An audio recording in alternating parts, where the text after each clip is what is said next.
तो हुकूकुल इबाद को कुछ समझते ही नहीं है। किसी का हक मार लिया, किसी की दिल आजारी कर ली, किसी को तकलीफ पहुंचा दिया, किसी की आहें और शिश्कियों के हम जो है वो जिम्मेदार बन गए। भाई भाई से नाला है, बहन बहन से नाला है, बाप बेटे से नाला है, एक घर में रहने वाले दो भाई आपस में नाला है। अल्लाह अकबर अल्लाह अकबर। मेरे मदीना साहबे कराम मालिम रिदवान से हुजूर ने फरमाया कि जानते हो मुफलिस कौन है? हुजूर मुफलिस वही है जिसके पास पैसे नहीं है, जिसके पास दिरहम व दीनार नहीं है, जिसके पास अशरफिया नहीं है, वो मुफलिस है।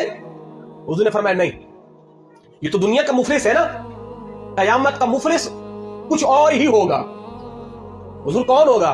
फरमाया कि एक शख्स कयामत के दिन आमाल का जखीरा लेके आएगा। जब आएगा आमाल के बड़े बड़े रजिस्टर भरे हुए होंगे नेकियों के, तो जब रब की बारगाह में पहुंचेगा ना, तो वो सारे लोग आ जाएंगे कि जिस जिसका उसने हक मारा होगा। बंदा कह गया परवरदिगार, ये जो शख्स खड़ा है इसने मेरा दिल दुखाया था, तू मुझे इससे बदला दिलवा। तो ज़ाहिर है वहां ऐसा तो नहीं है कि अगर आपने यहां किसी को थप्पड़ मारा हो और वहां आपको कहा इतना बाबा आप 2 थप्पड़े मारे, ऐसा तो नहीं है। यहां तो ये हो सकता है, मगर वहां पर बदले में आपको अमाल देने पड़ेंगे, नेकियां देनी पड़ेंगी। यहां जब भी तो मेरे मुस्तफा ने फरमाया ना, आज दुनिया में मुख मुका कर लो, जो लेना है जो देना है यहीं कर लो, मिन्नत समाजत यहां कर लो, माफिया यहां मांग लो, वहां पर फिर आपको नेकियां देनी पड़ेंगी माफी के बदले। अल्लाह अकबर। तो एक शख्स आएगा, हुजूर इसने मेरा हक मारा है, मुझे बदला दिलवाइए। ठीक है जी, आप इसकी नेकियां ले जाएं, आप इसकी नमाजें ले जाएं। एक और शख्स, ए परवरदिगार, इसने मेरी जमीन जो है वो नाहक हथिया ली थी, ठीक है भाई, अब तुम इसकी नेकियां ले जाओ, इसके सर्दियों के रोजे ले जाओ, गर्मियों के रोजे ले जाओ, इसकी ज़कातें ले जाओ, इसके हज ले जाओ, इसके सदका और खैरात ले जाओ। अब कर्ज की अदायगी करते करते अभी भी पीछे लोग इतने खड़े होंगे कि जिनको इसने अपना हक देना होगा। तो हमारे किसके पास तो कुछ बचता नहीं है। अल्लाह फरमाएगा ऐसा करो, अब इसको अपने गुनाह दे जाओ, जो नेकियां ले गए, अब इसको अपने गुनाह दे जाओ। अब वो नेकियों का पहाड़ लेके आया था, नेकियां गई, गुनाह और आ गए। फरमाया कि अब ये है मुफलिस, ये मुफलिस है, इतना कुछ लाने के बावजूद सब कुछ लुट गया और उल्टा गुनाह भी इसके पलड़े में आ गए।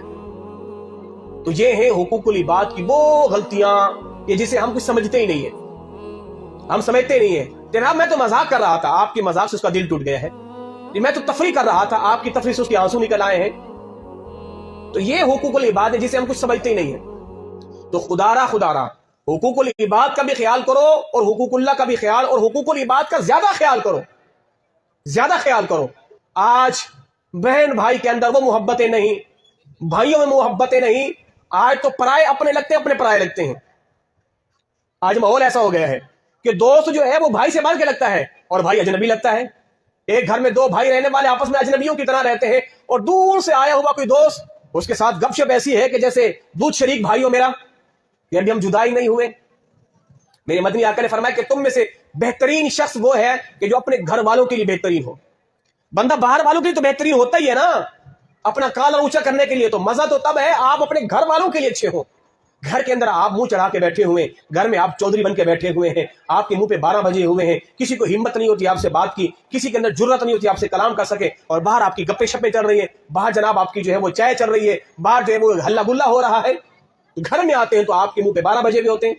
इन मोहब्बतों को घर में फरोग दो, घर में फरोग दो। अल्लाह अकबर।